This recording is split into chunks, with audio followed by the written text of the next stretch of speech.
किसानों को लेकर वक्फ बोर्ड की ये कोशिश इनकी जमीन को हड़पने की, इसे लेकर अब सियासत जमकर हो रही है।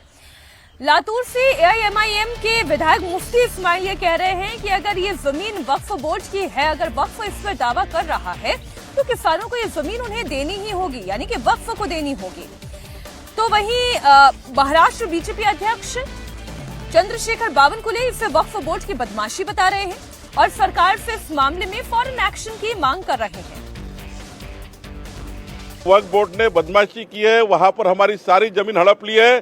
सारी जमीन जो नियम के बाहर हड़पी है, सारी जमीन किसानों को और हिंदू देव देवता के ट्रस्ट को और जिसको भी जिस समाज की जमीन ली है, चाहे मुस्लिम हो, चाहे हिंदू हो, चाहे दलित हो, वक्फ बोर्ड ने सभी प्रकार की जमीन अपने कब्जे में ली है।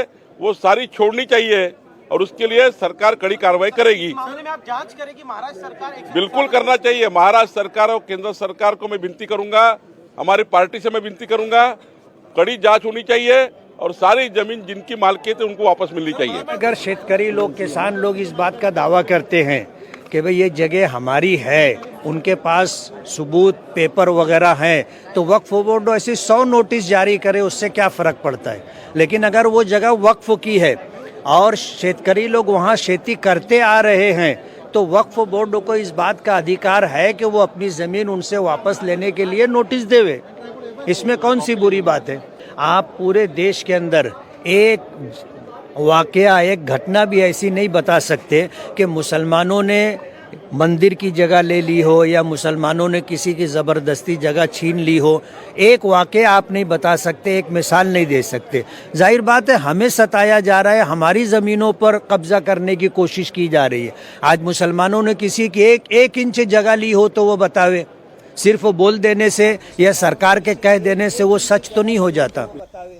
सिर्फ बोल देने से अब वो ये कह रहे हैं कि इंच किसी की जमीन ली हो तो बताएं। अब यहाँ तो पूरी की पूरी 300 एकड़ जमीन पर वक्फ बोर्ड अपना दावा कर रहा है। जो किसान कह रहे हैं कि पुश्तों से हमारे लोग यहाँ पर खेती कर रहे हैं और बाप दादाओं से वो उन्हें ट्रांसफर हुआ है, उस पर वक्फ दावा कर रहा है। तो कहाँ 1 और 2 इंच की बात हो रही है, या तो सीधा 300 एकड़ की बात हो रही है।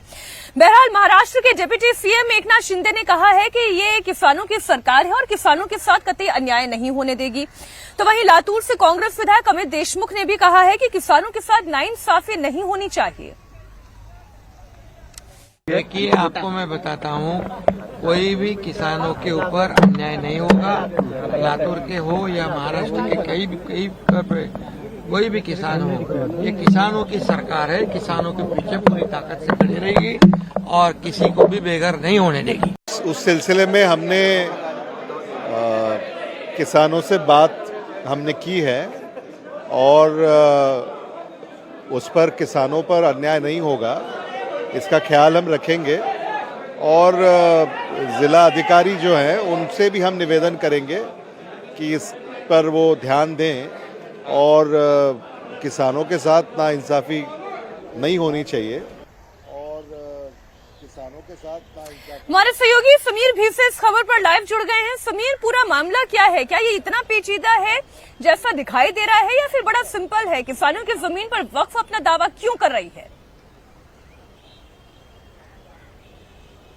बिल्कुल, ये बात ही समझनी होगी कि इस वक्त जबकि एक और जेपीसी वक्फ बोर्ड के मामले में सबकी सुनवाई कर रही है, उसमें कानून बनना है पूरी तरह से, सब सारे जितने स्टेक होल्डर्स उनकी राय ली जा रही है। वहीं दूसरी ओर लातूर के ही 100 किसानों को जिस तरीके से उनकी ज़मीन लेने का मामला सामने आया है, जब तकरीबन 300 एकड़ के आसपास ये ज़मीन बनती है और कई वर्षों से यहाँ पे किसान खेती कर रहा है।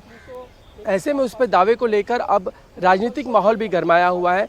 राय जो है अलग अलग से बटी हुई नजर आ रही, खासकर लेकिन बीजेपी की अगर बात करें तो बीजेपी अपने मामले में बिल्कुल श्योर है कि अगर इस तरीके से वक्फ अगर उस पर दावा करने जा रहा है तो सरकार आगे बढ़ेगी।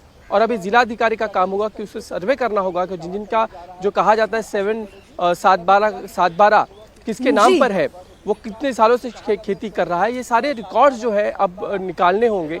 लेकिन जिस तरीके से मामला सामने आया है, निश्चित रूप से इसमें कई जो है हमको नजर आते हैं कि कहीं ना कहीं किसी तरह की साजिश तो नहीं है। जाहिर है क्योंकि वक्फ को तो ये साबित नहीं करना कि ये उनकी जमीन है, साबित तो जिस पर दावा किया गया है, जिनसे जमीन हड़पी जा रही है, उन्हीं को करना होगा और यही वक्फ की शक्ति है जिससे चैलेंज किया जाता है। समीर, बहुत शुक्रिया आपका पूरी जानकारी के लिए।